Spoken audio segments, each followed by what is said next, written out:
Ce matin, on va lire Yo, euh, comme tous les matins, hein. C'est curieux que je fasse ça le matin. C'est vraiment, c'est-à-dire je me lève, j'ai mon petit rituel ayurvédique, et après je lis Yo. Voilà. Je trouve que c'est intéressant. Alors, par contre, l'extrait aujourd'hui est assez édifiant, il est assez spécial. Il remet en question pas mal de choses. Et c'est ce qui est bien. Quand on est chercheur, on est scientifique, eh bien, on a tendance à regarder les choses dans tous les sens. Et il faut regarder, il faut soulever, bouger l'objet, regarder dans tous les sens, voir les conséquences, pour voir le regard, il faut renouveler le regard, voilà, il faut que ça bouge pour pas rester toujours dans la même position, regarder dans le même sens. Il faut regarder ça dans différentes façons, de différentes façons. Donc, je lis l'extrait. Cependant, de même que les contenus conscients de notre esprit peuvent disparaître dans l'inconscient, de nouveaux contenus qui n'ont jamais encore été conscients peuvent en émerger. On a toujours été dans un sens, c'est-à-dire que c'est conscient, ça tombe dans l'inconscient. Mais on n'a jamais été dans le sens où ça sort de l'inconscient, devient conscient. C'est de l'inconscient et ça remonte et c'est conscient. Et bon. On peut avoir l'impression, par exemple, que quelque chose est sur le point de faire éruption dans la conscience, qu'il y a quelque chose dans l'air. Et oui, ou anguille sous roche. La découverte de l'inconscient n'est pas seulement le simple dépositaire de notre passé, mais aussi rempli de germes de situations psychiques et d'idées à venir, à déterminer la nouveauté de ma propre attitude à l'égard de la psychologie. Alors je reprends cette phrase.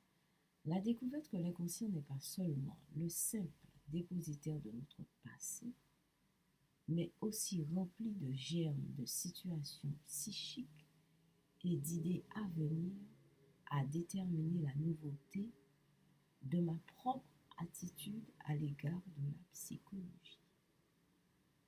Il a dû en baver, Jung. Jung a dû en baver pas mal. Il y a un grand nombre de controverses à ce propos. Mais il est de fait que, outre les souvenirs d'un passé lointain qui fut conscient, des idées neuves et créatrices peuvent aussi surgir de l'inconscient. Idées qui n'ont jamais été conscientes précédemment. C'est ça. Alors là, on est devant.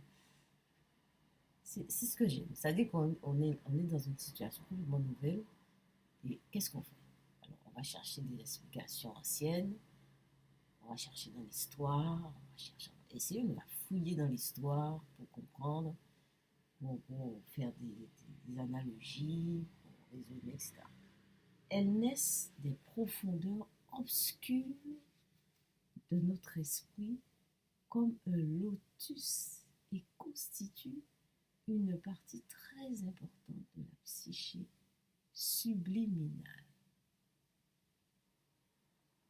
Bon, alors, c'est vrai que je ne suis pas très pour l'interprétation systématique, mais là, on peut se dire peut-être que l'inconscient a la capacité de créer du futur. Enfin, ce qu'on appelle futur, ce qu'on appelle nouveau. Peut-être que l'inconscient a la capacité de créer du nouveau. L'inconscient a la capacité de créer du nouveau. Et oui, parce que c'est pas de lui.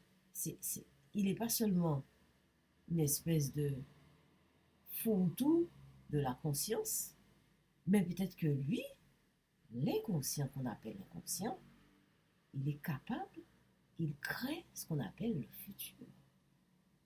Il crée ce qu'on a l'impression d'appeler, ce qu'on a l'impression et qu'on appelle futur. Il crée ce qu'on a l'impression et ce qu'on appelle passé. Ah, alors là, on ne dort plus. Alors je continue. C'est trop drôle. Alors, nous en trouvons des exemples dans la vie quotidienne. Mais ça, ce que je viens de vous dire, c'est seulement moi, c'est pas dans le bouquin. Hein. Là, je continue ce que Jung dit.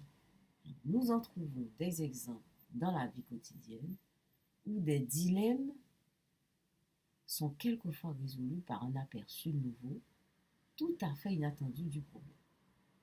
Beaucoup de philosophes, d'artistes et même de savants, surtout de savants, en général des savants, doivent quelques-unes de leurs meilleures idées à des inspirations soudaines provenant de l'inconscient. La faculté d'atteindre un filon particulièrement riche de ce matériau et de le transformer efficacement en philosophie. En philosophie, en littérature, en musique ou en découverte scientifique. Et ce qu'on appelle communément le génie. Voilà, ça c'est le génie, c'est bien. Le génie. Tout simplement, le génie se présente comme ça. Voilà, c'est ça. C'est-à-dire que, je reprends, la faculté d'atteindre un filon particulièrement riche de ce matériau et de le transformer efficacement en philosophie, en littérature, en musique ou en découverte scientifique est ce qu'on appelle communément le génie. Bon, nous en trouvons des preuves évidentes dans l'histoire des sciences elles-mêmes. Par exemple, le mathématicien Poincaré et le chimiste Kekulé durent de leurs propres aveux d'importantes découvertes à de soudaines images révélatrices surgies de l'inconscient. La prétendue expérience mystique d'un Descartes qui lui révéla en un éclair l'ordre des sciences relève d'un phénomène analogue. Le romancier Robert Louis Stevenson, ayant cherché pendant des années une histoire qui exprimerait le sentiment profond qu'il avait d'une double personnalité de l'être humain, le docteur Jekyll et Mr. Hyde lui fit soudain révéler un rêve. C'est des choses comme... Il faut dire ces choses. Il faut dire ces choses, il ne faut pas avoir peur de dire ça. Il faut dire ça. Ces choses-là, il faut le dire. Même si on n'a pas l'explication tout de suite. On les aura. Hein. On les aura, l'explication. C'est un chemin. Mais, et puis on a déjà atteint ça pas mal. Hein. Mais c'est pas parce qu'on ne peut pas comprendre tout de suite qu'il faut enrober ça de trucs, d'explications rabâchées et puis dire que voilà, c'est ça. Non, il faut garder les phénomènes comme ils sont et progressivement, on arrivera, ou pas, hein, ou pas. Peut-être qu'on n'aura pas le temps, ou pas. Enfin, bref. Jung continue, je décrirai plus tard, d'une façon plus détaillée, la manière dont ces matériaux émergent de notre inconscient et j'examinerai alors la forme dans laquelle ils s'expriment. Pour le moment, je me contenterai de faire remarquer que la faculté qu'a notre psyché d'en produire de si nouveaux est particulièrement significative lorsque l'on veut expliquer le symbolisme des rêves. Car mon expérience professionnelle m'a fait constater à maintes reprises que les images et les idées contenues dans les rêves ne peuvent pas être attribuées uniquement un phénomène de mémoire. Elles expriment de nouvelles pensées qui n'ont jamais encore franchi le seuil de la conscience. Alors, c'est dans essai d'exploration de l'inconscient de Jung. Eh oui. Alors, qu'est-ce qu'on fait de tout ça? On monte un groupe qui fait une réflexion sur les lectures de Jung et on essaye de compliquer, que ça soit incompréhensible pour l'autre et on enrobe ça avec des idées, des interprétations de chacun et on finit dans une espèce de bouillie intellectuelle qui n'a aucun sens, Ou bien ça tombe dans l'oubli ou dans le banal. Non, moi je ne suis pas comme ça. Désolée. On prend la chose comme elle est, comme ça vient. Il a écrit ça, c'est ça. Il a écrit ça. C'est ça qu'il a écrit. C'est pas moi qui écris. Hein. C'est ce qu'il a écrit. Alors on dit ce qu'il a écrit. Après, euh, on comprend ou on ne comprend pas. On explique, on peut expliquer ou on peut ne pas expliquer. C'est pas grave. C'est pas important ça. Et à son époque, je dis, écrire des choses comme ça, c'est le plus grand.